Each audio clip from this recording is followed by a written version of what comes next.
An embarrassing week for the Iowa men's basketball team. A 25-point loss tonight at the hands of their arch rivals, the Iowa State Cyclones in Ames. This is the second straight matchup, or I should say second straight matchup in Hilton, where the Hawkeyes have gotten absolutely routed. Of course, this game comes on the heels of Iowa's colossal loss in West Lafayette, which has been a place of horrors, a house of horrors for Iowa in recent time. Actually, the score is not indicative of how lopsided that game was. But if you want to combine these last two games, and granted, Purdue is a top 5 team nationally. They were number 2, I believe, or number 1 a week ago. But even if you factor in the fact that Iowa scored a lot of garbage points late in that game on Monday, they lost by 19. They lost by 25 tonight. If I'm adequate at doing math, which I think I am, that means they are minus 44 in 2 road games this week. And I'll be the first to say it's not time to hit the panic button. We've got Coach Gary Close about to jump on. I wanted to give a brief dialogue of where I stand and see if Gary agrees or if he's going to tell me to relax as he has before. But I think it's fair to say this team right now is not a tournament team right now. They're just not a tournament team right now. And I didn't necessarily think they were going to be heading into the season. I think they were undefeated 2 or 3 games in, and I said, I don't think this team's very good. And they kind of made me rethink things with how they performed at Creighton. So, again, you can't overreact to any one result. But this is the second straight game, the third game where they've gotten thoroughly dominated and thoroughly outworked. I would consider what happened against Oklahoma pretty much a rout as well. Let's bring the man of the hour in, Coach Gary Close. Coach, good to see your face. Hey, Corey, how's it going? Well, I was hoping that we'd get the vintage Gary Close that could go out on the floor and really get in someone's face like you did back in 19. What year was that when you almost lost your mind? I don't recall that. Okay. we'll find the video, Gary, but boy, Fran almost lost his mind a couple of times tonight, and this is the second game in a row in which we've seen physical frustration from Fran McCaffrey, and I think part of it is, you're on the road, you're not going to get every whistle, but his team's not playing well. Lose by 25 tonight. This is as lopsided of a game, I think more lopsided than 2 years ago. I'll go back and look at those stats, but this was a complete blowout. You just talk about what you saw, and is it time to hit the panic button right now with this team? Well, no, I don't think so. I think, they've played 3 really good teams on their court, and they've played a lot of average to poor teams at home. And so it's kind of like they've gone from one extreme to the other, and they're not ready to play that yet. Purdue's very good, and it's a tough place to play. Iowa State's a tough place to play. Creighton is very good, tough place to play. So, and this is a young team in terms of getting to know one another and things like that. So that's the risk you run when you schedule games like this on the road. So it's early. It's frustrating, and you'd like to play better, but I need to see some more games. I need to see some home games. I need to see a little time to let them develop, and before I go to too much of an extreme. But there's certainly some reason for concern. We'll make it very clear. The banner here says, quite frankly, embarrassing. That's not Gary's doing. That's all me. I think this is embarrassing. I think when you go on the road, Gary, I don't care if it's a rival or not, and you lose to a team that currently, I mean, regardless of the rankings, they're not considered to be a top 25 team. They're not ranked right now. They've got a couple of losses on the schedule to decent teams. I mean, I don't know what Virginia Tech is going to be. They lost to Texas A&M. But, I mean, in no way should you go on the road and get completely wiped off the court.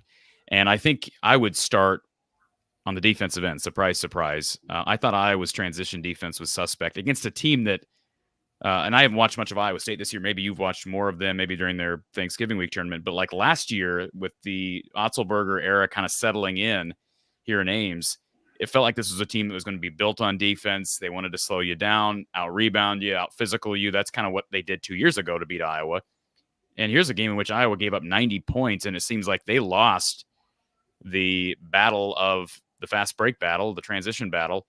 And I don't know. I mean, I pull up the final numbers here on the glass, but it didn't seem like they got as dominated inside as they just got dominated out in space. Am I wrong about that?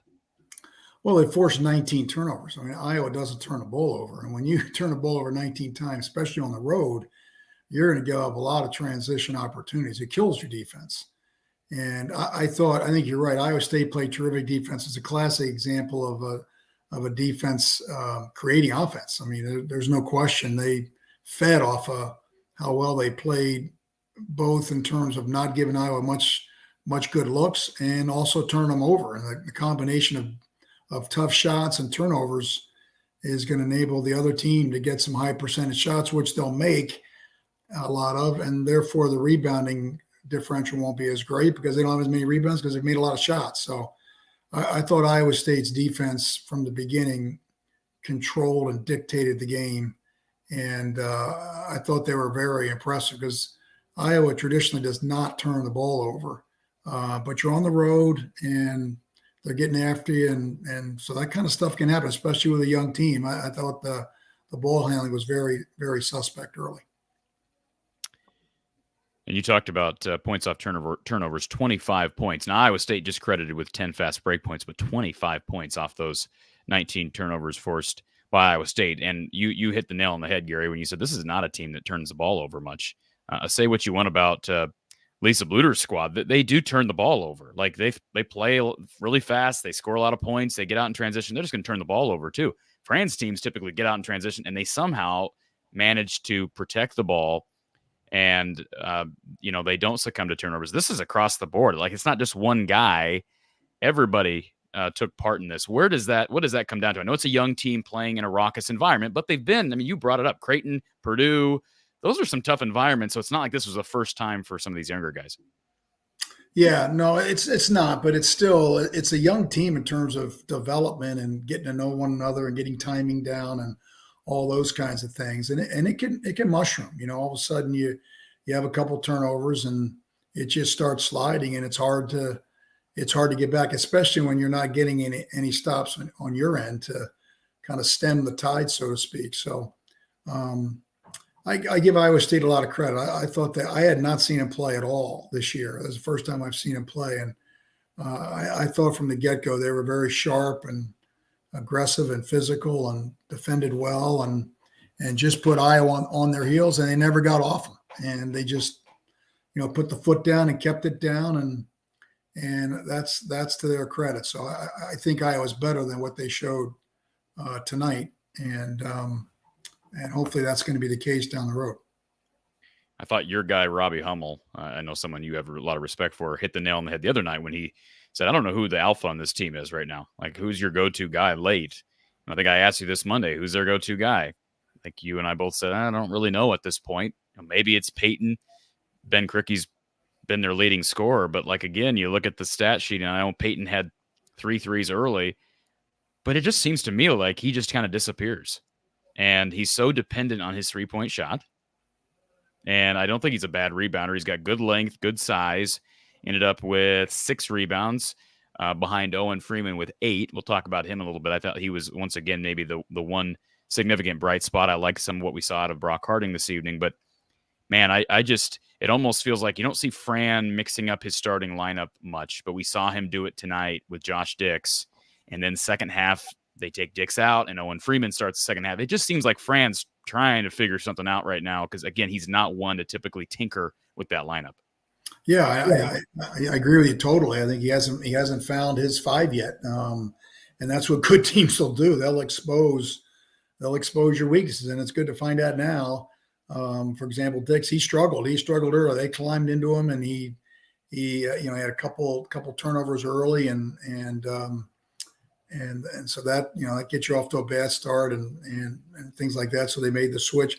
I thought Freeman got better as the game went on. I thought he struggled early too with the environment and the physicality, but to his credit, as the game went on, he seemed to settle down and played a little better. So, I sound like I'm beating a dead horse, but they're a very young team, maybe not as much in age, but in putting all the parts together. It's just they're just not a very cohesive team right now, and that's going to take some time.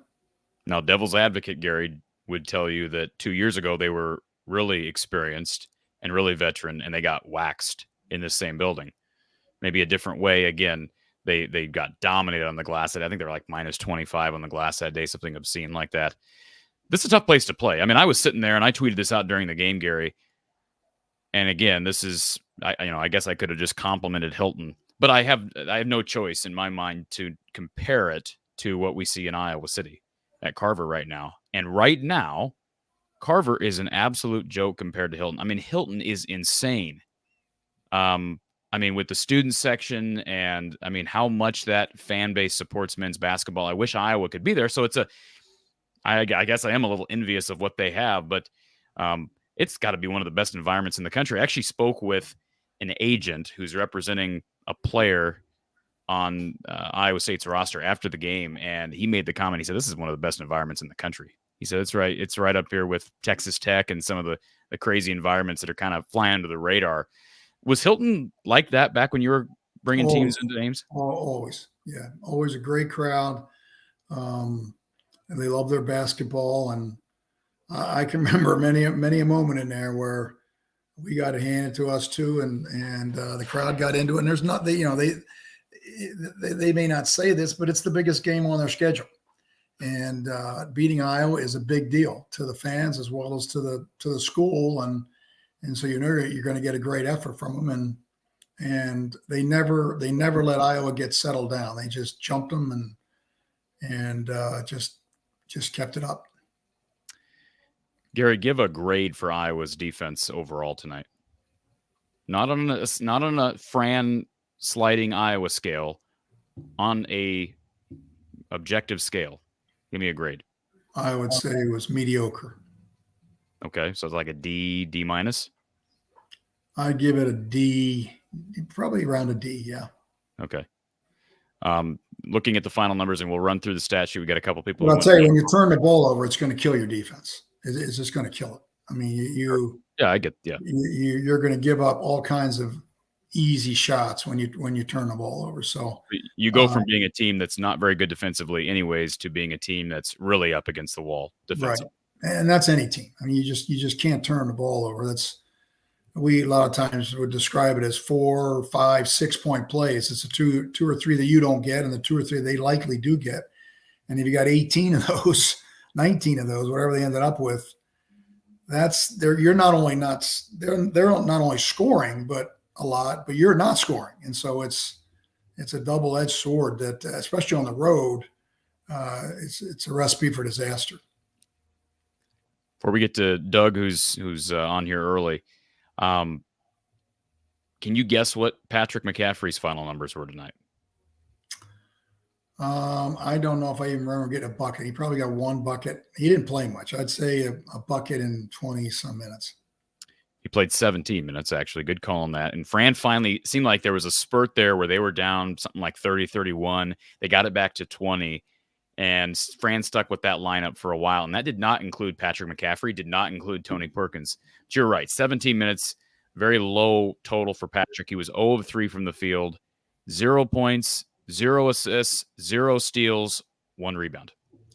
Yeah, he's better when it's an open, flowing, up and down type of game. When it gets to be a physical, more of a half-court situation, he's not nearly as effective. and a physical game, and that's exactly what that was tonight. All right, let's go to our Iowa Smokehouse call-in line. We've got Doug. As always, Doug, welcome. Hey, this one's a little bit different for me. So, yeah, I think we lost at 12:45 p.m. today at the Come and Go, where I ran into Lipsy's dad, and he saw my Hawkeye shirt, and we stared at each other, and I gave him a smile. Still a smile at him, but it's being a nice Hawkeye. But he's a talented guy, and I know tonight he was in our Ames High alum. We're really good basketball players at Ames High. So he's their best rebounder as a guard. Yeah, they've had a few good players come through Ames High School. Well, including me. All 4 points I scored. Put you right at the top. Yeah. Yeah. No. Actually, it brings me into a story I wanted to ask you. Do you know, or did you know, he's passed away, Jim Hallahan, very well? Oh, yeah, I knew Jim real well. Didn't know he passed away. Yeah. Yeah, I was, assistant coach back in the 80s, and his son was a few years younger than me in school. Jim became the director of the Iowa games after Johnny Orr retired. And I was a really good cross-country runner. Well, I was an average cross-country runner at Ames High. And I gave this like I've told you guys before, I went through a lot of trials in my life. I gave this really eloquent speech at our cross-country banquet. And Jim had a radio show called The Good Sports Show, dealing with the Iowa games. And all my teachers wanted me to go on the show and do the interview with Jim. And anyway, I go on there, and he picks me up in his minivan, and we're going to the 1430 KSI studios. So Corey has a reference from Ames High to do this interview. And he goes, I hear you're one of the biggest college basketball fans there is. And how do you think our Cyclones are going to do this year? And this is the year after Tinsley and them graduated. And I go, I don't think they're going to do very well at all. I think they're going to lose quite a few games. I don't think they're an NCAA tournament team. I think my Hawkeyes are going to go to the Final Four with Reggie Evans and Luke Carter. He looks at me and goes, what? Well, he thought all my teachers were joking with him that I was one of the biggest Hawkeye college basketball fans. So, but when we got to the studio, one of the things you'd be very happy when we start talking about the Hawkeyes is his admiration for Chris Street. Yeah. He tried to recruit him, as you know, to Iowa State. And so, and if you can tell Mike and Patty, Jim had a lot of nice things to say about Jim's a good man. Yeah.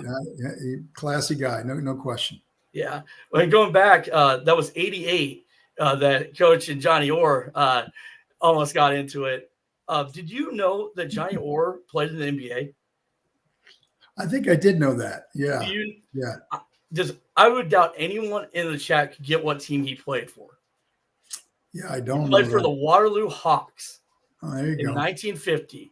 Anyway, Corey's getting bored, so I'm going to get to some of my stuff. I'm just going to be able to talk about how pathetic this game was tonight. Go ahead, I was Doug. trying not to. I know we were. I made the dumbest statement on what was it, Monday? I said they eat up with King and Jones. They kind of did the opposite. King and Jones kind of carved up our bigs, and I was really, really shocked about that. I could not. Jones last year, this year, I don't know what it is. He just does well with the Hawks. They do that role. And it's nothing Iowa hasn't seen. That's why I don't understand why they can't defend it. It's not. I don't know. Aren't there a lot of things, Doug, that we're confused as to why Iowa can't defend? It's not just one quirky thing that a team does. Iowa has problems defending anybody and everybody. Yes, it's hard to deal with. Is that am I being too harsh there, Gary? I mean, a little bit. Well, just saying the numbers. The numbers say that they're one of the worst teams in the right now. They're not playing well. I think Fran would say they're not playing very well offensively either. I think I agree. They've got, but they in some cases they go hand in hand. So, well, and frankly, Gary, I mean, I said after the Creighton game that was an example where didn't play good defensively, but played well offensively, and you're going to give yourself a chance the way Iowa plays basketball to win some games, but you're going to have to outscore people. I think the fact of the matter is they're going to have to fix the offense. As sad as that sounds, we cannot expect some big change, especially from a young Iowa Fran coach team defensively. They're just going to have to figure out the offense, figure out points, and I am concerned about that because the offense has not been good. A couple questions before I take off, and hopefully they're not annoying things. But I know everyone's frustrated. No, I don't think it's time to fire Fran. By the way, Doug, real quick, you'll never think it's time to fire Fran. I would. Two back-to-back losing seasons is my low. Like right. I thought they spent one too many years on Licklider. So I'm just curious. I'm going to challenge you on this because you said back-to-back. So if they go to the NIT this year, NIT next year, you're fine with that. As long as they're having winning seasons, NIT is okay.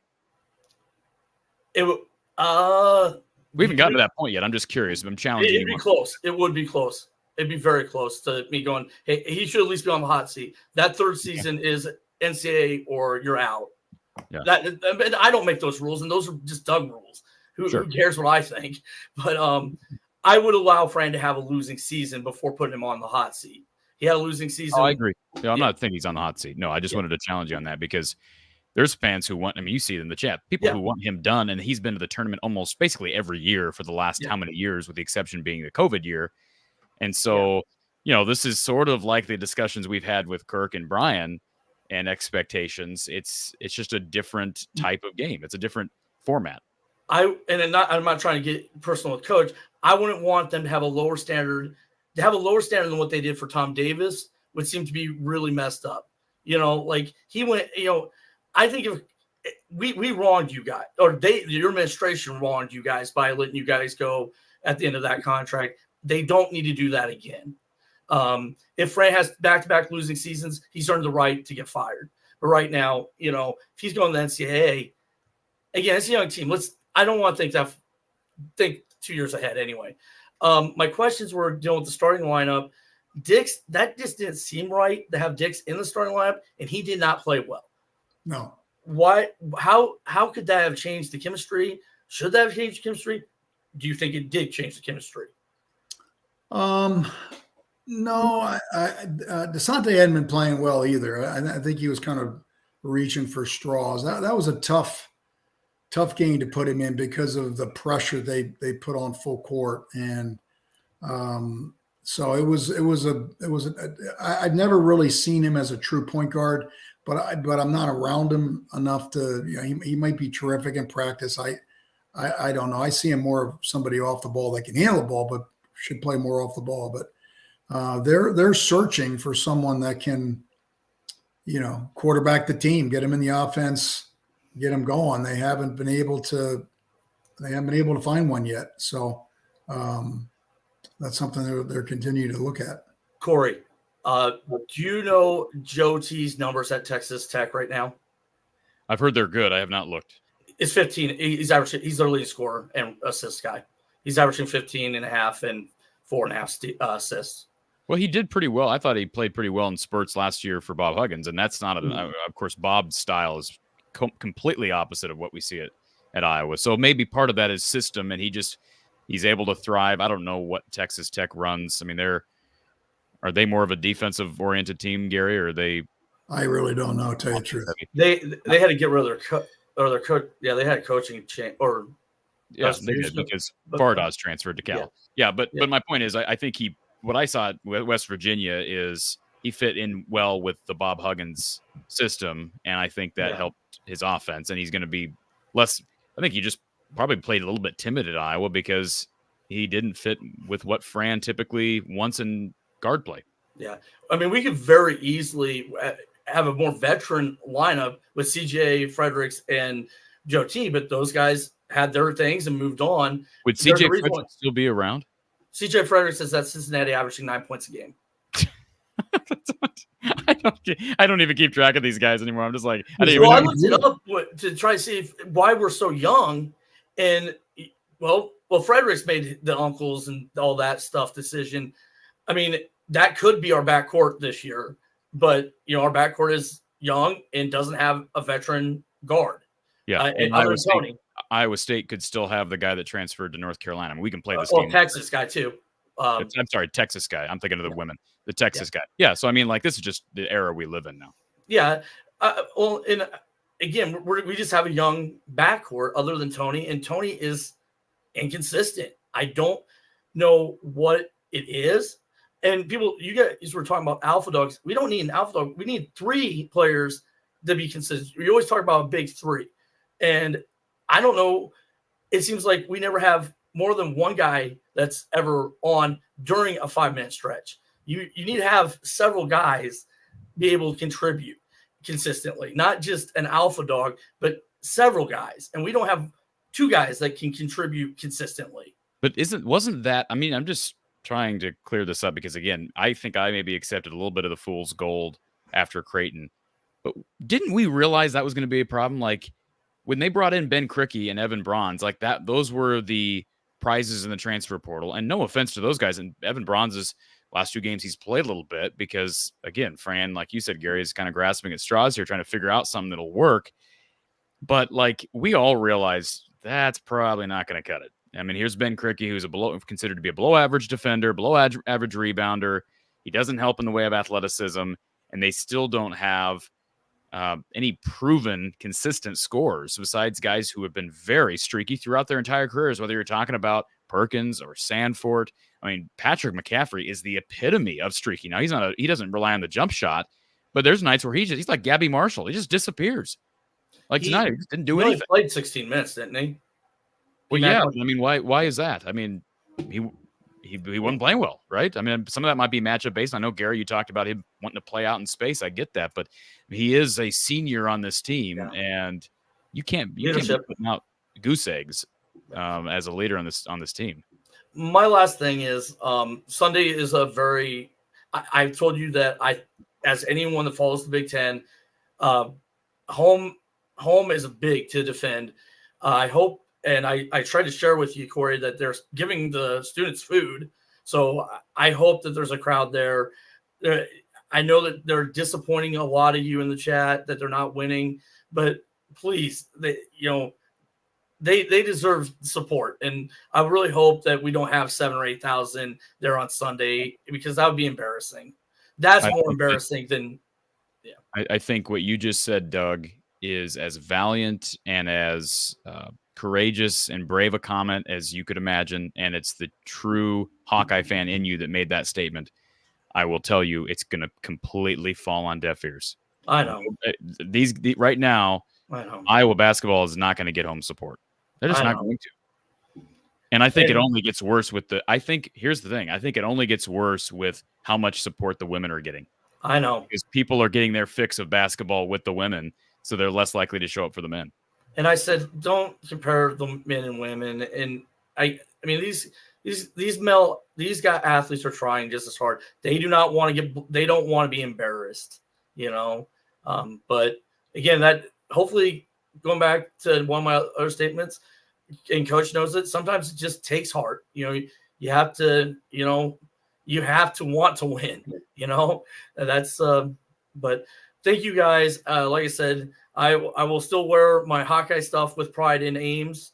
And like I said, it's always great to talk to you, Coach. And and great to talk to you too, Corey. I've turned off the chat. Try to stay positive if you can. These are 22-year-old guys, 19-year-old guys. They don't want to embarrass you. Trust me. Yeah. Real quick, can I just say something because you're an Ames guy? Mm-hmm. Yesterday, I was at the Iowa State women's game, and I'm anxious to get Coach's perspective on this as well. This has nothing really to do with basketball per se, but yesterday I was at the Iowa State women's game, and someone in our section, we heard it. It was very audible when Audie Crooks had the ball out at the 3-point line. This individual yelled, "Shoot it, big girl." Oh, that's what I thought. Okay, that's what was said. Now, do I think that's appropriate? No. I think that's lack of self-awareness and just time and space, right? You don't say something like that. Now, there was a woman that came down, an Iowa State woman, and just ripped into this Iowa fan. And, you're going to I'm going to kick you. I'm going to get you kicked out of here, yada, yada, yada. I used the term Karen to describe her yesterday because I think that's how she was behaving. She didn't have any say-so in the matter. But at the same time, I don't defend what was being said. But here's what's so hypocritical about that. And that's just one person. The one thing I'll say, and maybe it means I'm just softy and I just, I got to understand that these are college basketball games and this is college basketball is how it is. I'm really disappointed in the Iowa State student body and the things that are said by the Iowa State students during games. And again, maybe that just makes me a softy, but the things that were said about Josh Dix, and you can imagine what was said about Josh Dix if you couldn't hear it on television. And I know he's probably dealt with that given his last name for his entire life. I get that. The F McCaffrey over and over and over again. The F the Hawkeyes. I mean, it's just, I get so sick of it. I just think you're better than that, but you can't control. It's mob mentality. I get it, but I think it's really hypocritical on one side when fans want to get all up in arms about a comment like that. And I'm not defending the comment, but your student body is behaving like it behaves in a rivalry game like this. I would mention a game I went to. It was an NIT Iowa State game. The only postseason game they ever met. It was Jeff Horner. It was weird because it was Adam Leska's freshman year, and Adam was on the other team. I think I posted that on your thing. I got a ticket from a friend in the student section, and I would get classmates from Ames High would turn around and say just the crudest things to me. And I'm like, I thought we were like friends. Like, trust me, I went into after I was 8 Iowa games with football, and I've gotten. I mean, I've had my intelligence.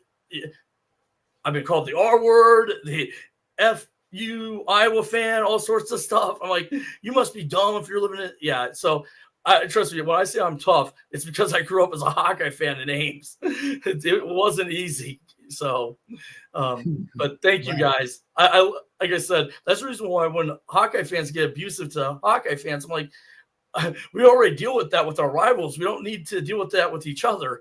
And normally I have no issue with Iowa State fans, but I just think that's completely unnecessary and inappropriate. Maybe that makes me a softie. They sometimes just think it's okay during the games. Most of these people would never say that outside of Hilton. Yeah, and I understand and then Fran's go into the tunnel and you got 100 students just giving him the bird. I mean, I wish that we could have the game without that crap. Personally. I know that they've had the administration address the Cyclone student section before, but it falls on deaf ears. Yeah. All right, thank you guys. Thank you. Can I get your take on that, Gary? How do you feel about those chants? Do you just kind of not care because you're a former coach and you dealt with that all the time, or do you think there's? No, I think it's too bad. There's no need for that. No, I agree totally. But it's, it's like you said, a mob mentality. They get in there and they think they can say and do anything. So no, it's not the way to act. But it's all a part of it, I guess. The ugly part. It is indeed. Our phone line is open 515-635-1601. 515-635-1601 as we recap Iowa's loss at the hands of the Iowa State Cyclones. Want to give a shout out to our sponsor. First of all, Iowa Smokehouse. Tasting is believing. That's their slogan. And for good reason. They've got great products and great deals on whether we're talking about meats or barbecue sauces, salsas, all kinds of tasty things for game day or any day. Use the code Hawkeyes at iowasmokehouse.com and browse the selection to see what fits for you and your needs. iowasmokehouse.com. Use the code Hawkeyes for 15% off your order. Also want to thank RTI Threads. They are a part of our sponsorship and our coverage once again. And I'm still trying to figure out who our RTI Threads player of the game is. But while I do that, I want to give a shout out to the guys that have partnered with RTI Threads, including Iowa football superstar Cooper DeJean. You can check out his apparel line at cd3lacesup.com. Also, Aaron Graves, Carson Shire, Aiden Hall, Zach Lutmer, and his guys continue to leave and leave early. We don't know what Cooper's going to do yet. There's some other guys in the defense that could come back, may leave. There might be some opportunities for some younger guys that we don't expect, like a Carson Shire or even an Aiden Hall or Zach Lutmer. Check out all the apparel at rtithreads.com. All right, Gary, a couple things before we get to our next caller. And let me see, I just got somebody just sent me something here. So this is appreciate Kyle. And Kyle, you know who you are. Most of our listeners here know Kyle. He's helped out with a lot on the show, and especially during football season. He just sent me a tweet. This is from Chad Leistico, the Des Moines Register. And I'm going to read this verbatim based on what Chad tweeted out. He said, and I quote, "This is what Iowa's Peyton Sanford said. Some guys in the team are, quote, dealing with some stuff, end quote, and agreed it's affected on-court performance. Quote, yeah, absolutely. I dealt with it last year myself. As a brother, as a friend, you just help each other through that. Everybody deals with it. It's kind of part of life. You guys deal with it in what you do every day. We've just got to continue to keep going to work, continue to keep loving each other. If we stick together, the season's going to turn around how we want it to." So I don't know what that stuff is, if we're talking about some mental health stuff or who knows. I have no idea. I know Tony Perkins recently lost his grandmother. That was talked about in a recent broadcast. That is not something that goes away in a week, Gary. No. And I've made the comment. My heart goes out to Tony, and he comes from good family and good people.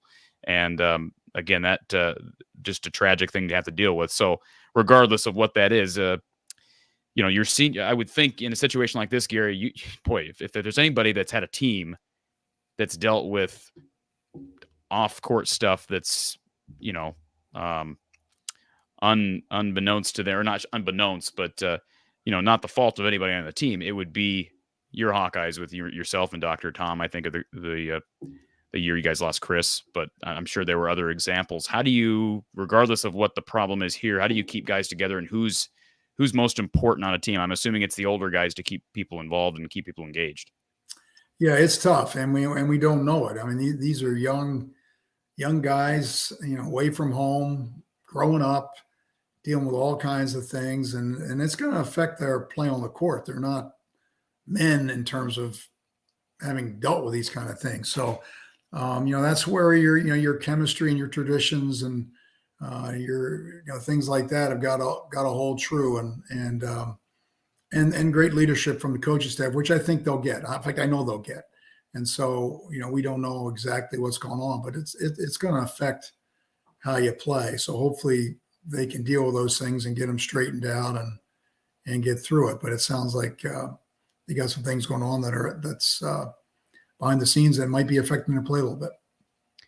And again, not to read into that or speculate on what these things might be, but right. I would guess, Gary, that when you get blown out twice in a row, I don't care if you're on the road, I don't care who you're playing against, that's going to affect your psyche as well. So in addition to whatever you're dealing with off the court, that's going to complicate the issue. No doubt. All right, let's go to our next caller. We've got Ben on hold. Ben, welcome to the show. Hey, what's up, guys? Hey, Ben. Hey, Ben. I just think that the rebounding is the main issue right now. I just think that, it killed us when we didn't get a rebound. Well, yeah, I don't know what the rebound totals were tonight. I can tell you that it was 36-33, so not as stark as one might think. And Iowa missed a lot more shots than Iowa State did. Iowa shot 39% on 39%, 57 attempts. Iowa State 53% on 60 attempts. Yeah, they got hurt on the boards at Purdue, but Purdue's going to hurt a lot of teams on the boards with their size. But it's the end part of your defense. You got to clean up the misses, or you're right back playing again. So we saw it with Michigan State the other night against Wisconsin. They could not get a rebound. And Michigan State's usually a really good rebounding team, and they gave up like 19 second chance points to Wisconsin, and it was a big reason why they got beat at home. So it's a big part of the defense is being able to secure that missed shot. Yeah, I also think that Owen Freeman needs to start. I think Patrick shouldn't be starting right now.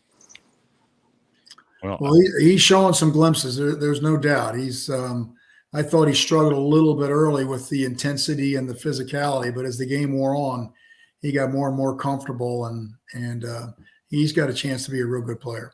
Yeah, I agree. I think even though, he may have – thank you for the call, Ben, for Iowa Smokehouse call online. But even though Owen did maybe struggle a little bit, who wasn't struggling? And when you're falling behind early, and again, Doug brought up Robert Jones, his presence inside. And they're not – you look at Iowa State up and down. I don't know who – I haven't watched much Iowa State basketball, but they are balanced. Like, they are a balanced team throughout. I know they got some transfers. We didn't even see 5-star Omaha Bilyeu tonight. He rode the bench, I guess. I'm assuming he's healthy. But, Yeah, I agree with that statement about Owen Freeman. I mean, you look at his numbers. He was 5 of 6 from the field, Gary. Am I reading this right? 5 of 6 from the field, 8 rebounds, 11 points in 19 minutes. Yeah. Those numbers look like he ought to be playing more. I wouldn't be surprised if he is. Yeah, to me, he looks, and I know you have at times said that shot blocking is a little bit overrated, and I know we can explain that to people again why you've said that as a coach, but he does have a knack for shot blocks, and he is what you'd consider a rim protector. Am I right? Yeah, no, I agree with it total, and he does a good job of not fouling, blocking shots, which is the first thing you worry about with guys that block a lot of shots. They're going to get into foul trouble, but no, he's got a nice knack of waiting for the offensive player to leave his feet and then going up and blocking shots. He's I think he's going to get more and more minutes. All right, let's go back to our Iowa Smokehouse call-in line. We've got your favorite friend, Gary. We've got Ryan. There's Ryan. Hey, good evening, guys. Man, I don't know what makes me feel more sick to my stomach, tonight's overall game or the LaFesta Rhodes game. Both were gut punches, in my opinion. Do you remember that game, Coach? Yes, I do. Remember the handshake line? I don't remember that. Oh.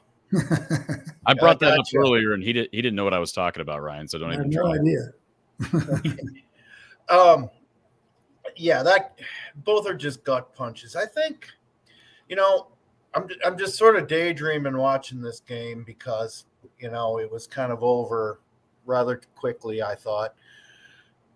And I'm thinking about 3 years ago when we had Wieskamp and Luca was a junior, Jabo, of course, and freshman Keegan Murray. And we were top 10 most of that season. I think we finished 8th maybe, but or at least at some point we were as high as 8. But then ran into a buzzsaw Oregon team. Once again, very, very athletic teams are going to just kill us. And I thought that was fully on display tonight. When I think of Iowa basketball the last few years, you look at the players individually, and I'd have to say they're all very good individual players. I can't say Peyton Sanford is not a good Big Ten level player. I can't say Owen Freeman isn't a really good Big Ten player, so on and so forth, Tony Perkins. But I do think it might be a fair statement to say consistently the sum is less than its parts. Is that a fair statement right now, Coach, and how we've been historically? Well, I don't know about historically, but I think the jury's still out this year.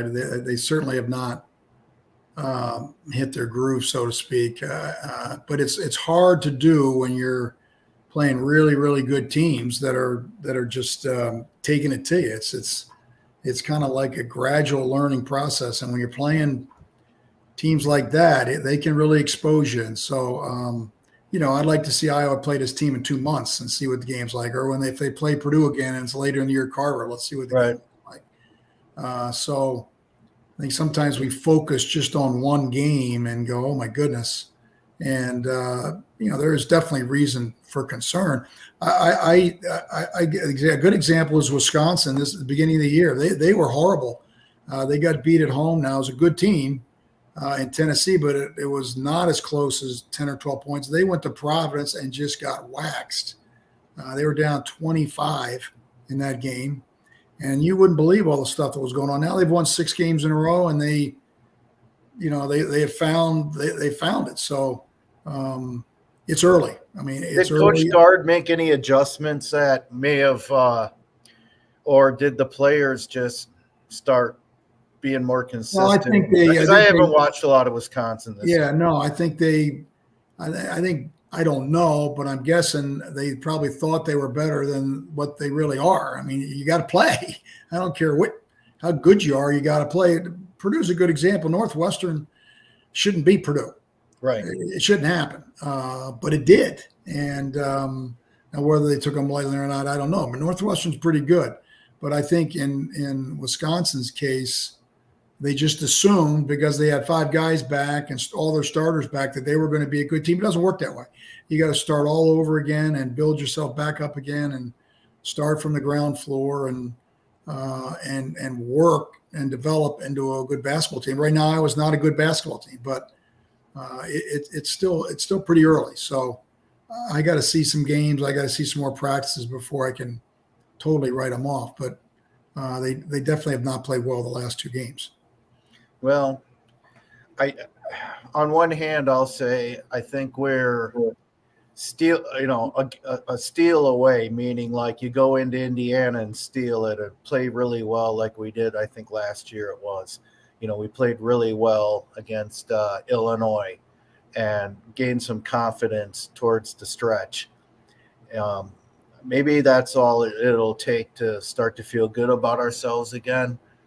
On the other hand, I just feel like until we can get more athletic and learn how to play better defense, I think we're kind of just are where we are.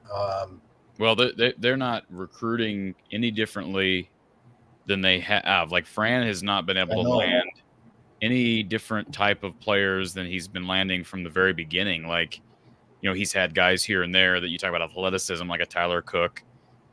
A Lodgy, I think, is a guy who gives them really good athleticism that was flying under the radar. But, I mean, in general, they get shooters, right? Guys that can shoot. Fran gets, I don't know how you want to describe them. Typical white shooters. That's not a racial thing. It's just, but they're also not taught defensively. They're not taught fundamentally. And I saw somebody in the chat bringing up Wisconsin. Gary, you coached at both these programs, granted not under Fran at Iowa, but you understand the difference of pace of play and style of play. Wisconsin's the polar opposite of Iowa, right? And it has been since your era. Well, yeah, I mean, you coach the way you feel like you got to coach. You got to coach to your strengths, and in some cases, it's who you've coached with that obviously affects your philosophies and things like that. So, yeah, it is different. But I always had their times where they've been very successful, and I still think it's pretty early so far. And I think they've lost to 2 really good teams and 1 team that might be. It's hard to tell, but on the road. Last quick question, and I'm certainly not coming from a hey, let's get rid of Fran standpoint whatsoever.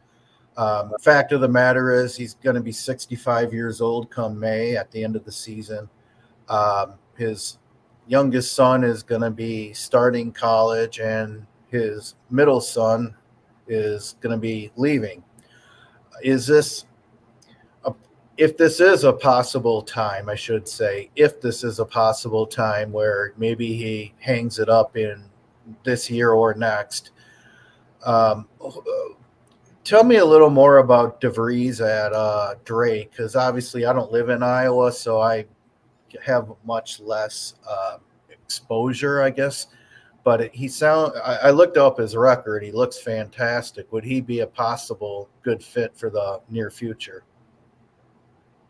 Yeah, I would say so. He's done a phenomenal job at Drake. I mean, they're a fun team to watch. They've been successful. He was a real good player. He's coached with some real good coaches, so he's had good background, and he's been successful. So, and obviously knows the state. So he probably won't be at Drake much longer unless that's where he wants to be. So he's in a good position. Absolutely. All right. Well, thanks for taking my call, guys. Wish it was under better circumstances tonight. Wasn't as fun as last night, but we'll see you soon. All right. That sounds like a plan. I just want to make clear, my comment about Fran recruiting largely longer shooting white guys is a fact. But the reason I brought that up is because athleticism has never necessarily been a strong suit of Iowa teams. Like even back in the early years of Fran, I'm thinking like the team he inherited. Now, granted, part of that roster was what he built, but he has never had a physically impressive or just a physical team in general. I remember back in the early Fran era, them getting bullied around by Michigan State almost every year. And I would say the same thing about your Wisconsin Badgers.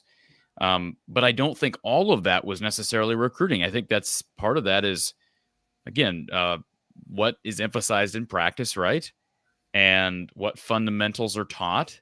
Guys just don't come to this level and know how to play defense. Granted, some of it's effort, but I mean, I would love to know what percentage of each practice is spent working on defensive fundamentals. I don't have the answer to that question, but like, not to put you on the spot, Gary, but your son was a part of the team for a while. I mean, you have any idea how much time is spent on defense?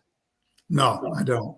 I didn't talk to him much about that. We talked about some other things, but no, I don't.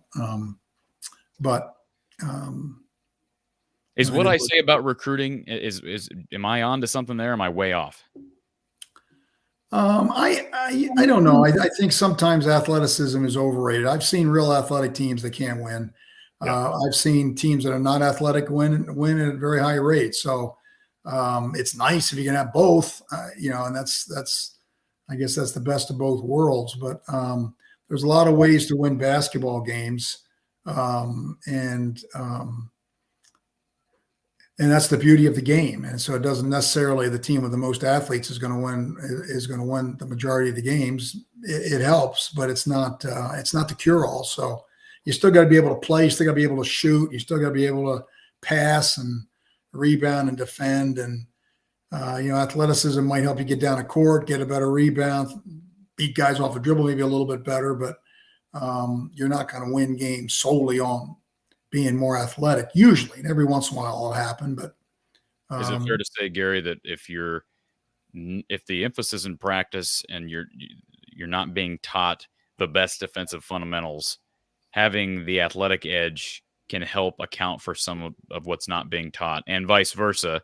If you aren't very athletic, you can account for it with better fundamentals and attention to detail. Am I right in saying that? Possibly, but sometimes even athletes that are real athletic think they can get by with their athleticism, and in some cases are not in good position or not in a good stance or are not disciplined because they think with their athleticism they can cover up their mistakes. Sometimes they can, sometimes they can't. I can tell you countless times that we took advantage of teams that were more athletic than us because they were undisciplined and left their feet or jumped passing lanes and things like that. And they might have been more athletic than we were, but they weren't as disciplined. And so it kind of goes hand in hand.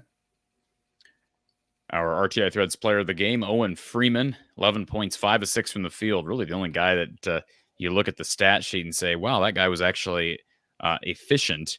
And I do think he's going to have a shot to potentially play his way into a starting role. And Fran has shown now. As early as Sunday. Yeah, it wouldn't surprise me. And his turnovers came early when he got off to kind of a slow start. I think his last set of minutes, he played real well. So you can play him alongside Ben Krikke. You think that's maybe not, but I mean it's a possibility. That's for sure. I think he's going to shake it. He's got to shake it up a little bit just because of how they played and how the starts they've gotten off to. Yeah, they have done that. They have. They've played those two together and mix and match with Laji and whatnot. So we even saw a little bit of Evan Bronze again this evening, and Fran just trying to get something to work. We've got our Iowa Smokehouse call-in line. We've got Troy on the line, and we'll say a last call on the phone line, 515-635-1601, 515-635-1601. Let's go to Troy, who's been on hold. Troy, welcome to the show. Hey, Corey, Coach Close. Hi, Troy. Say, at what point in time do you think you start looking more towards Brock Hardy coming in? He just seems more comfortable running an offense versus Josh Dix. He kind of is real slow moving when he's setting up the offense and not very sure of himself and things like that. Whereas Brock really tries to take charge and get things set up and Yeah, he looks like more of a true point guard. Yeah, I agree with that, and I think this is a tough game for Josh to get a start with the way the defense that Iowa State plays in terms of full court and the quickness, and he was really out there on an island a lot, and then you turn one over and all of a sudden you're thinking and not just playing, and it's tough. So I thought DeSante Bowens showed some flashes. He still has a little problem finishing things, but I thought he showed me something a little bit. Both those guys give you a little more quickness. And so, yeah, I think you could see both of them playing a little bit more. Yeah. I was going to say real quick, Troy, to Gary's point, I thought the same thing. DeSante drew 4 fouls. He's shown a knack for that. You're right. It'd be nice to finish on a couple of those, but he's gotten to the free throw line. And, even tonight, he is one of 3 guys in double figures at 13 and 4, along with just 1 turnover. So I still think he's the most talented guy they have right now. And, I thought Brock flashed again tonight, Troy, but he's just, he's really young. I mean, we just got to remember these guys are fresh out of high school. I agree with you, Corey. I just think that a lot of the time, and I can understand the first couple of games, but I just feel like Brock, not necessarily starting over Bowen. I don't think that that's probably the case that should happen. I just think that Brock should get the second team reps versus Dix.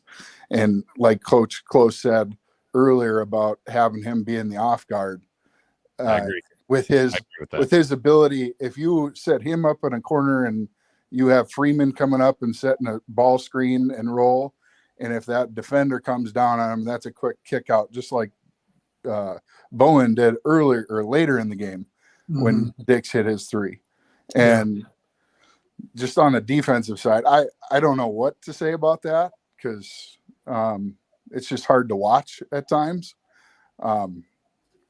It's something else. Yeah. I think Bowen's decision making is what's held him back. Sometimes he makes some questionable decisions that lead to bad plays, and then his ability to finish. But I think the other thing is when you're way behind, it's a little easier to play. There's not as much pressure on you. And maybe the heat is turned off just a little bit. Whereas in Josh's case, it's a nothing game and they're coming after him. It's a little bit different, a little more magnified, but, and I think you said this earlier. Josh Dix is just fine at handling the ball. I think most of the time he doesn't make those bad decisions, those bad passes. Right. He usually does make the right decision. I feel like he's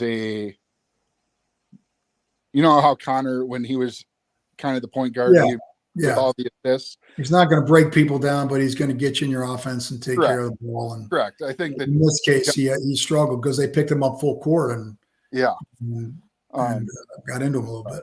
Anyway, what do you think can fix this defense? I mean, it's hard to watch. Well, I think practice. I think playing at home. Defense doesn't get enough credit in terms of being able to playing with one another. You have one guy that screws something up on the defensive end, the defense can fall apart. Whereas most people talk about trying to get your timing down and chemistry down with offense. You need the same thing on the defensive end. And right now they look disjointed in some cases where people are just out of position. You get a couple of guys out of position and you're going to struggle. And so I think like the offense, I think it needs time. And unfortunately, when you're playing the schedule they're playing right now, there isn't a lot of time. But they're going to get some time coming up, after this weekend. Hopefully they can, play well enough. And I think they will. I think it'll be a totally different team I think they play Sunday.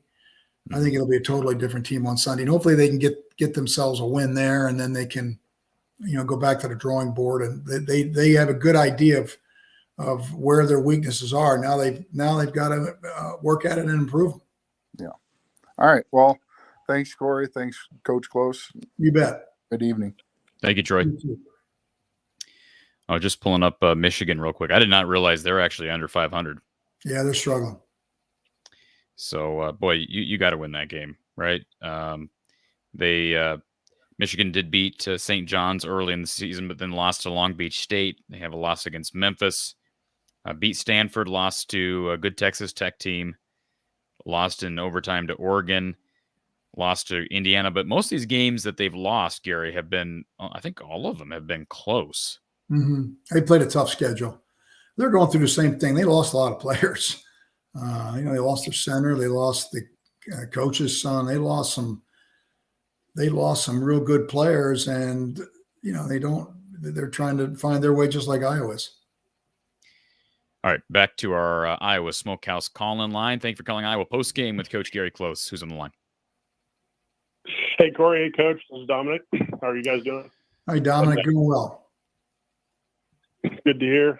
Thanks again for taking my call. I'll kind of just stick to the team. I'll save some of the pessimism for the chat. I know I can be a little bit pessimistic at times.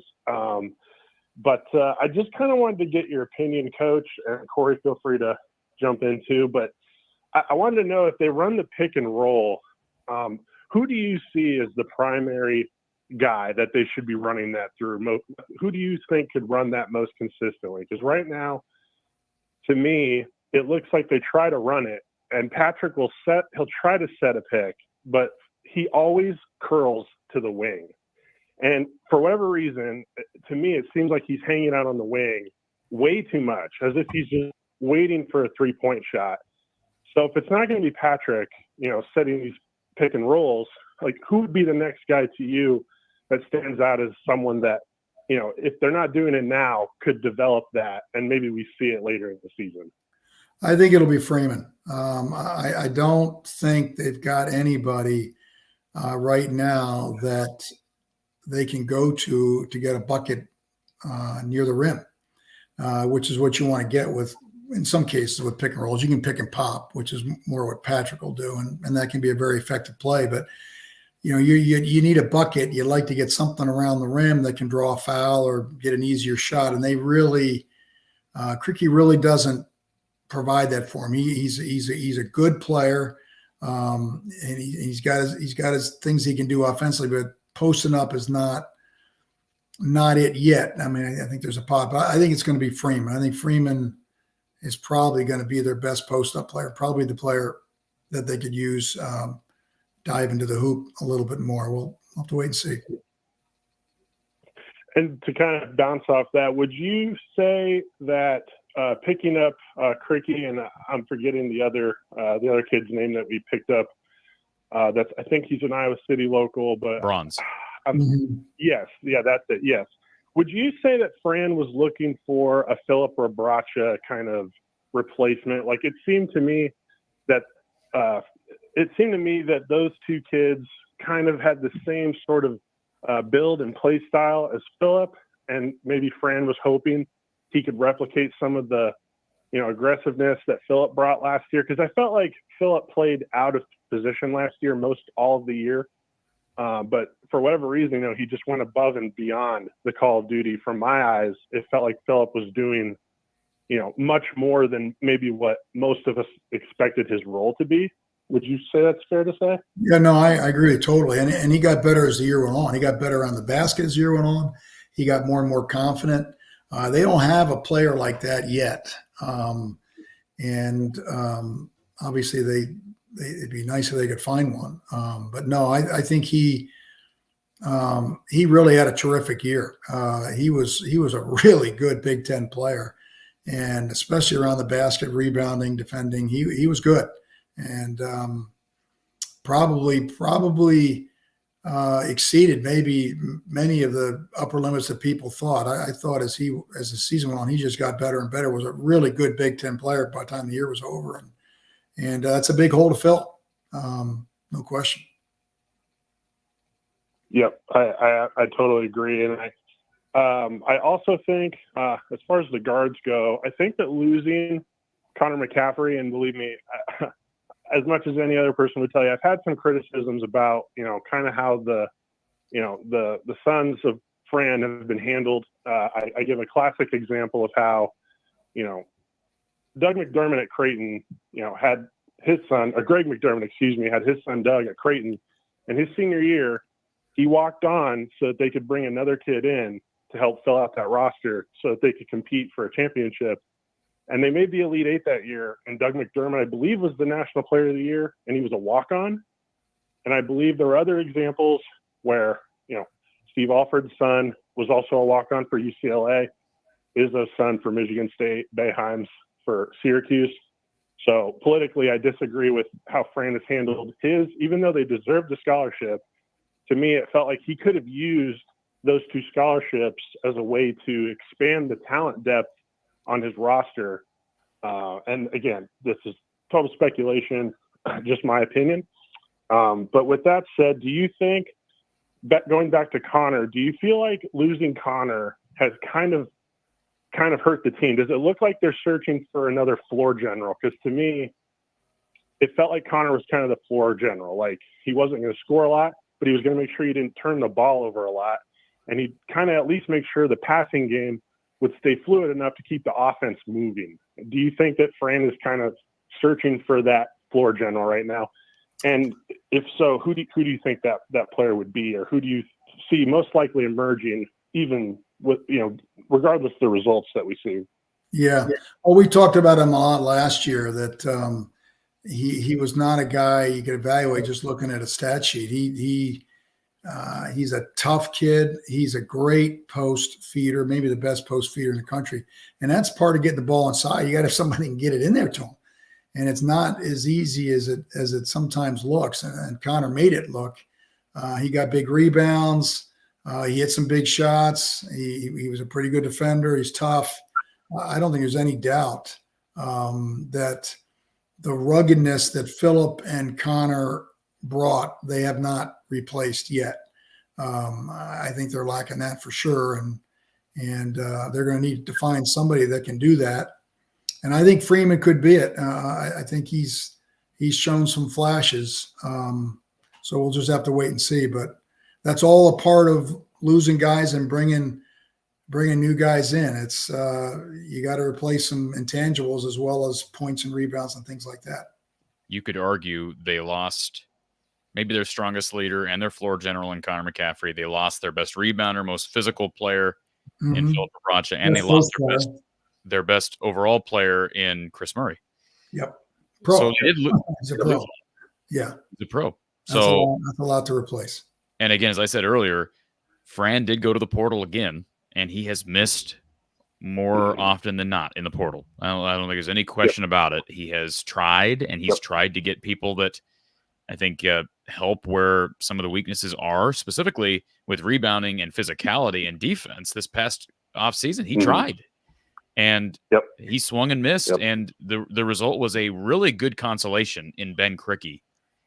I mean, really good consolation. He's going to be a good Big Ten player, but when that happened, I thought, we're going to have some problems. And I think Fran probably knows that. I wish Evan Bronze was playing more, but maybe he's just not ready to play more. I mean, I think his physicality would be something that they can use. You never know. It might. As the season goes on, you might see him. So, how would you even imagine that a guy like the big kid from Michigan would leave Michigan? And, exactly. That's exactly right. So, some of that stuff is out of the coach's control. He just he went to the highest bidder. Sure, part of it's out of the coach's control, but the coaches also have to be able to promote the program and convince donors and the people that matter to provide those NIL opportunities. And if people don't want to support your program, they're not going to support the athletes via NIL like they do with football. So I don't take all the responsibility off the coaching staff. If you're struggling with NIL, I think part of that has to fall on you, especially if this is a very passionate fan base that has money. We've seen the results of that with football. So to bounce off that, and Coach, I know you don't like this speculation stuff, so I'm trying to limit this because I don't want to waste your time with this banter that really has no substance until the dust kind of settles. But going off what you just said, Corey, I'm just kind of curious, and this falls into another thing I wanted to touch on that kind of irritates me, but I mean, I see it. But so do you think that some of the fatigue, it looks like fatigue to me within the program, within the fan base, can you correlate any of that maybe? And Coach, I'm curious about your opinion on this, but would you say if there is fatigue, does any of that correlate to the fact that Iowa lacks defense? Because if you look at all the other programs, they play good defense. They don't always have the talent, but they show effort and fight, and they hang with the best of them. The women do it, and they have Caitlin. I know she's, once in a lifetime talent, but everywhere else you look on the floor, you're getting effort from everybody, good or bad, or, no matter the talent level, you're getting effort. The football team, you're getting defense night in, night out. You're getting effort. Wrestling, I mean, you have to be defensive to wrestle to begin with. So it's like, is some of the fatigue, is any of it correlated to the fact that maybe the fans are just tired of seeing the lack of effort on defense? And I don't know if there's any truth to that, but I'm just curious if you think there's any correlation at all there.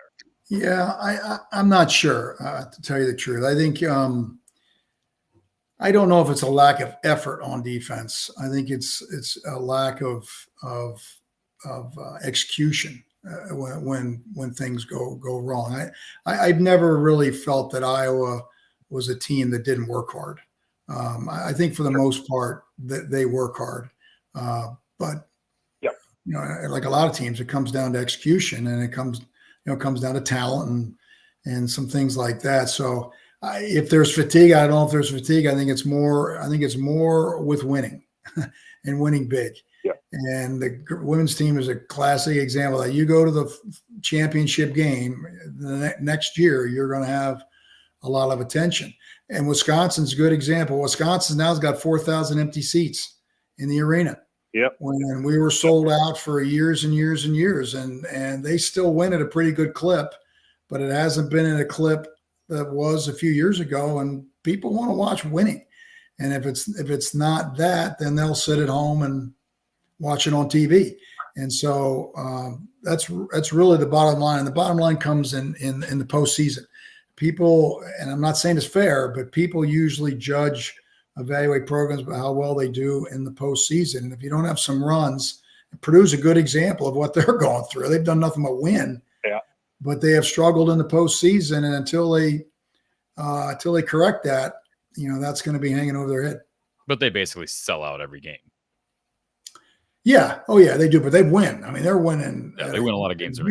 They won a huge rate. Yeah. Now but they've always basketball in Indiana is a little bit different. It's crazy over there. So to kind of go off of that, I just had a few more things, and then I'll get out of here. So I won't hold you guys up any longer, and I appreciate the time. So my other point to that was now I'm going to go ping pong off that to Carver. So, I live just a few blocks from Carver. I've lived here for a long time. I go there pretty often with friends. I go to lots of games. The biggest problem with Carver is, to me, and from what I've gathered with other people I talk to, is the parking situation. It takes too long to get into Carver, to find a place to park, and to get out.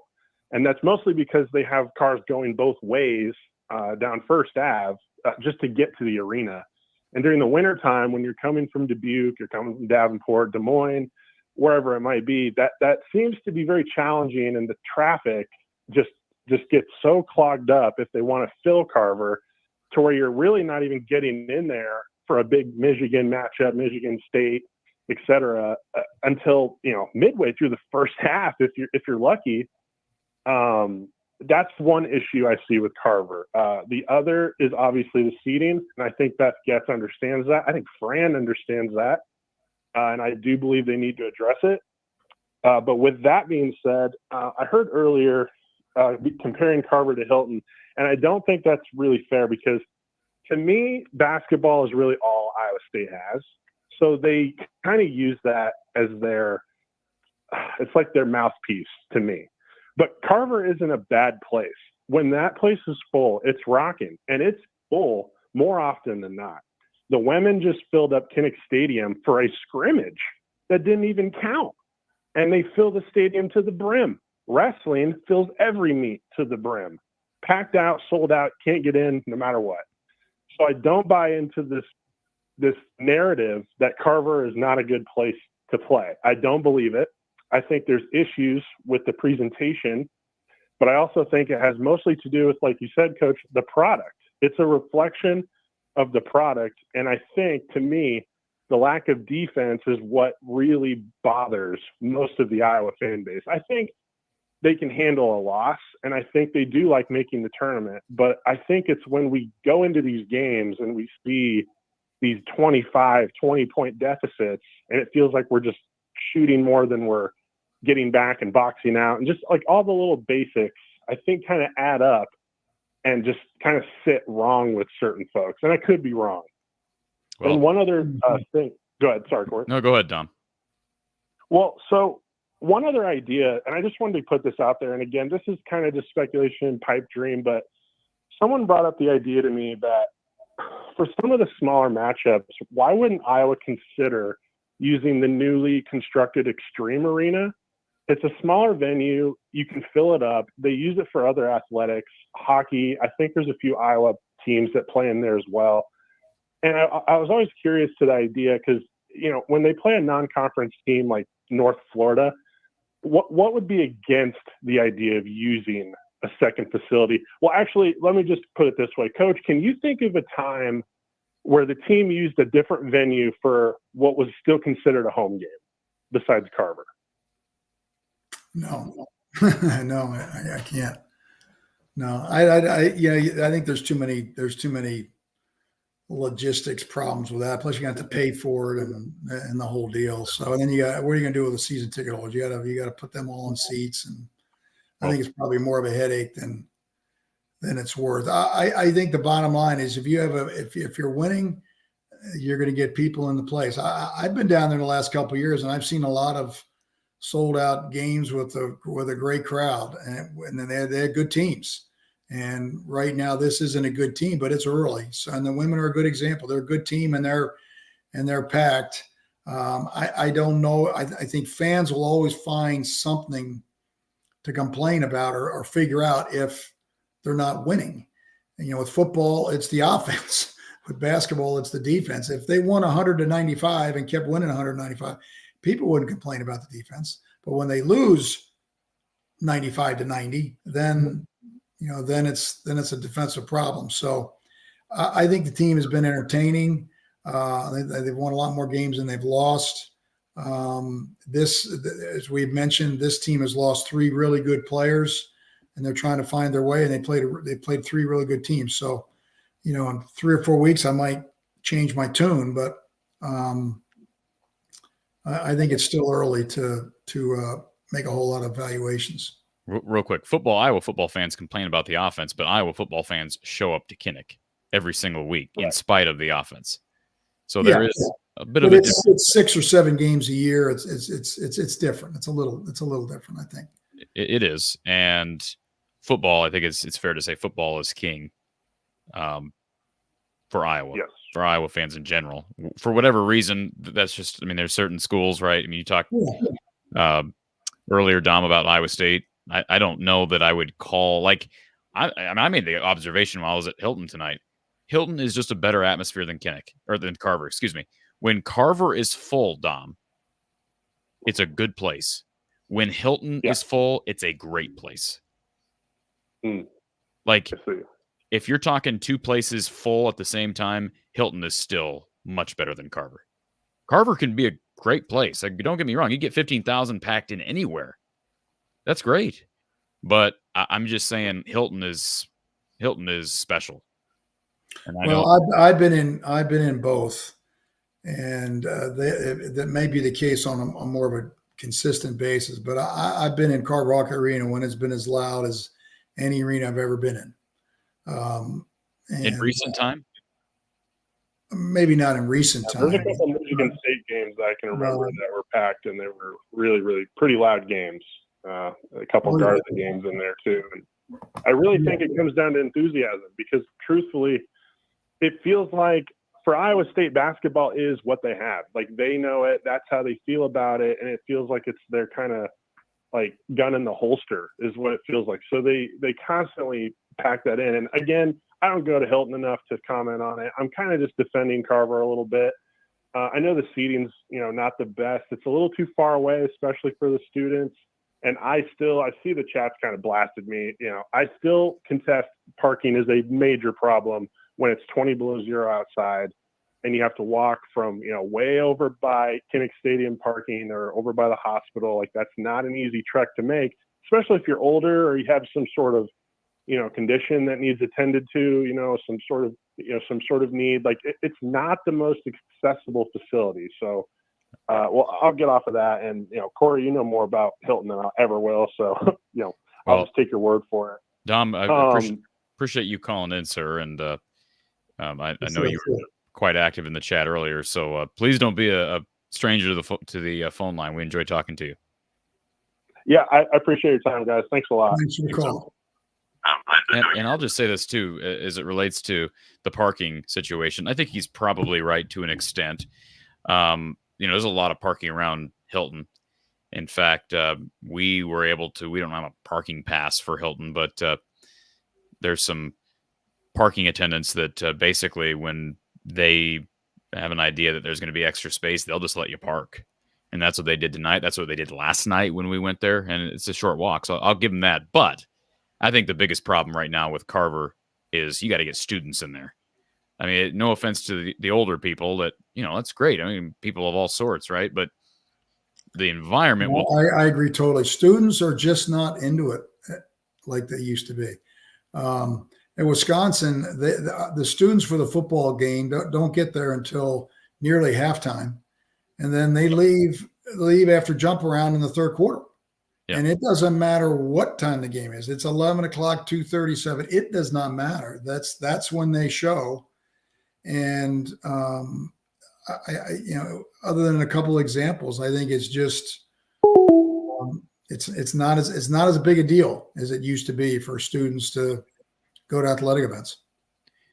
Iowa State the student section was rocking tonight, and it does rock very regularly. So maybe they're the exception to the rule. I'm not going around the country. Yeah, no, there's always exceptions. I mean, you look at Duke and you look at, sure, you look at some certain places. There's no doubt, but I think generally speaking, it's not, from a student standpoint, it's not as big a deal as it maybe was 10, 15 years ago when they went. They got the big screen TV and get some beverages and lean back, and it's just easier. Not that it's wrong. It's just easier. Give away student tickets. Make them free, Gary. What are they now? I don't know, but if they're not much. Yeah, they're not much. But if they're $5 a game, like, there is something to be said for free. Like, a student knows they're free. Yeah. I don't know. I just know. I'd be curious what they are. I bet they're not very much. But no, I don't think they are. Leon with super chat. Thank you, Leon. Never liked Fran as a coach. Poor defensive coach. Thank you for the super chat, Leon. Also, DC Hawkeye with the super chat. Iowa basketball hasn't been the same ever since Dr. Tom was sacked. Iowa basketball dominated in the 70s, 80s, and 90s. He goes on to say, I was soured a bit when they did what they did to Dr. Tom, and I'm sure you'll appreciate that comment. Dr. Tom just had a birthday a few days ago. Yep. We ask. He's doing well. I believe he's 85. Wow. Well, good for him. He's doing okay, though, health-wise, as far as we know. Yep. Good to hear. Sure. Dustin in the chat says that it's $5 for students. So that's kind of what I guessed. And I don't think that's going to affect it then. Well, I think you're wrong. $5? I think you're wrong, Gary. There is something to be said for when someone knows that something is free. They'll go across town for something free. If they know there's a free donut at Quick Star, they'll run into Quick Star to get the free donut when a donut's only 89 cents normally. Yeah, they might do it once. But are they going to do it 10 times? Well, I don't know. I think it'd be worth a try. And I know they've talked about moving the student section. I think that might happen. Matt in the chat says, let the team's poor play have it, coach. Don't sugarcoat it. That's you, Gary. He's talking to you. Come on, Matt.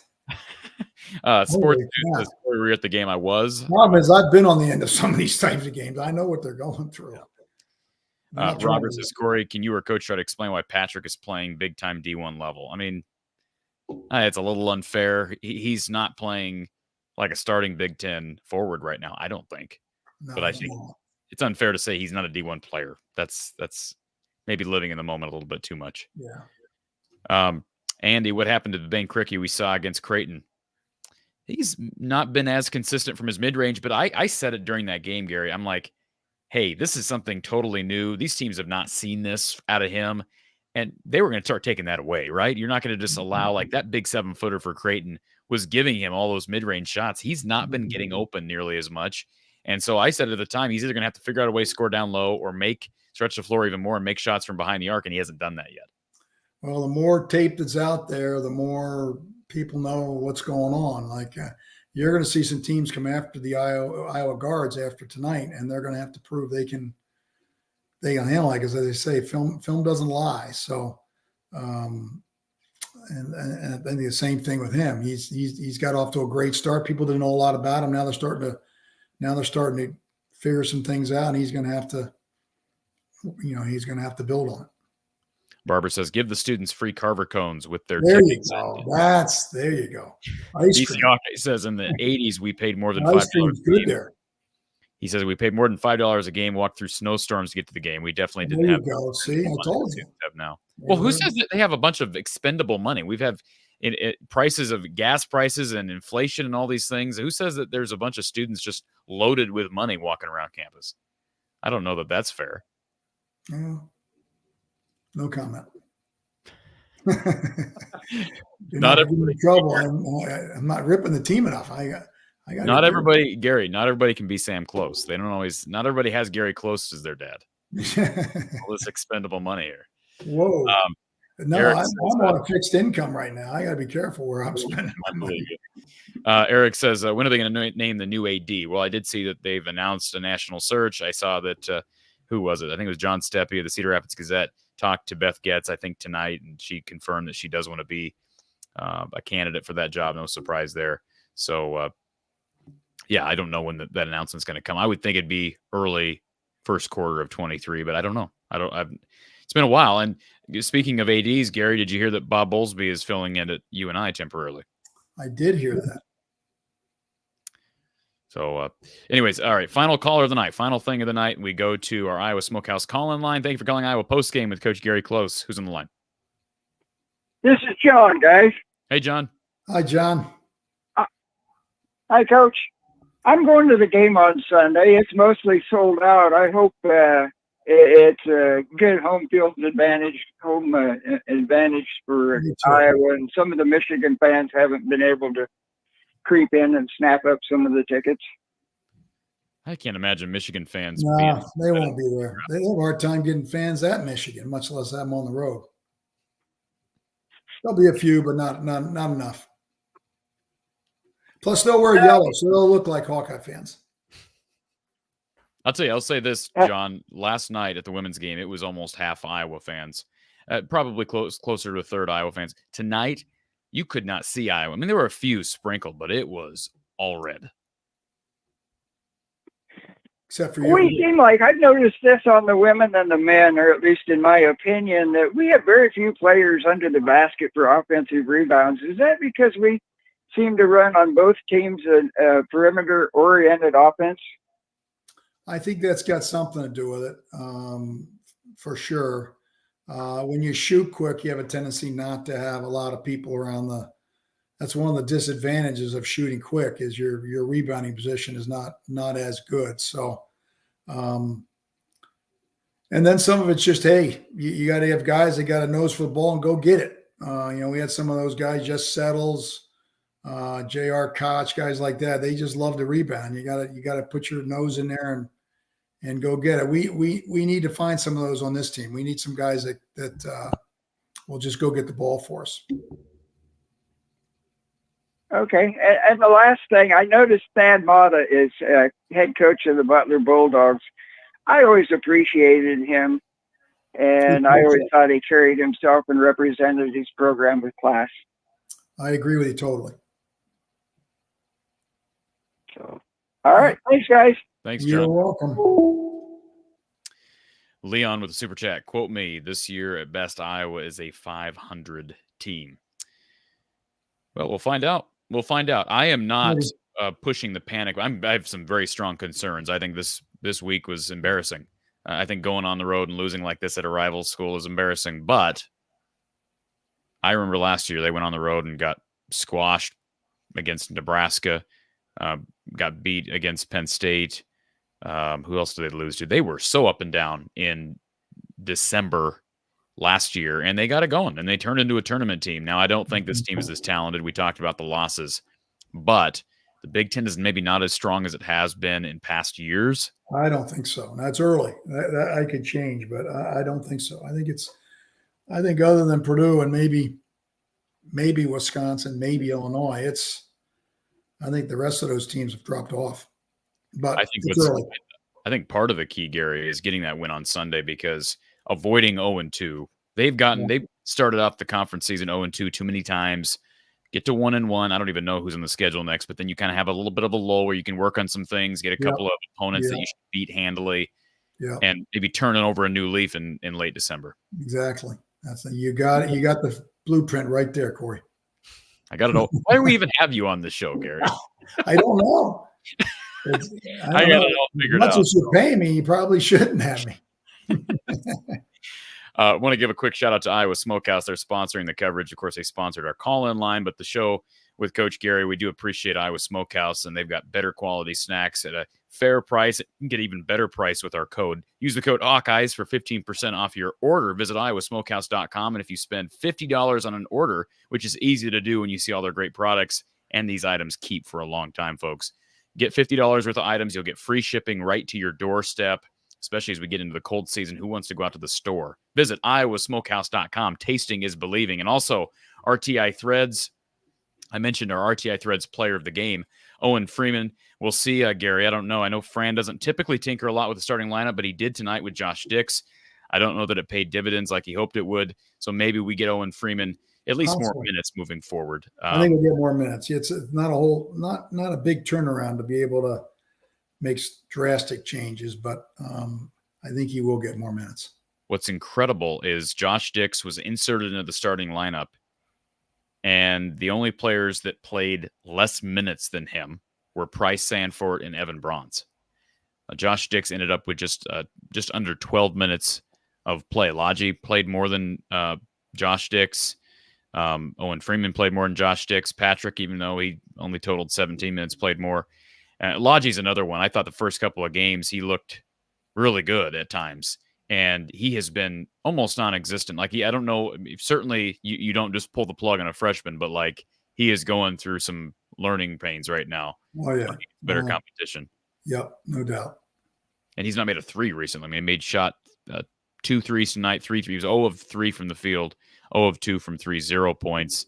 And if he's going to be with his athleticism, he got 1 rebound. He's got to give you more rebounding, I think, even in just over 13 minutes of play. So Owen is our RTI Threads player of the game. Be sure to check out rtithreads.com for Zach Lutmer merch, Aiden Hall merch, Carson Shire, Aaron Graves, all small town kids who are excelling on the football field, and of course Cooper DeJean.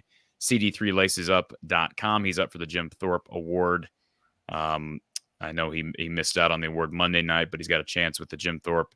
And who knows? We have not gotten an announcement yet about his future. He is certainly one of a kind. He could have been a pretty good basketball player had he had pursued basketball, Gary. He was really good. I've seen some clips. Sam has showed me some clips of him on the basketball floor. It was impressive.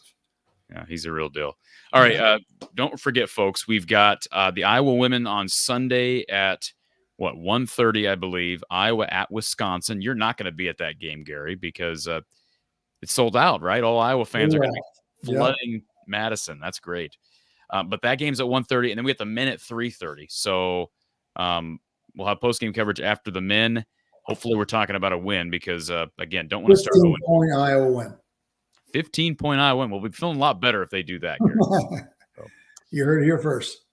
All right, folks. For Coach Gary Close and Corey Brada from the Hawkeye of the Storm, have a great night. We'll talk to you soon.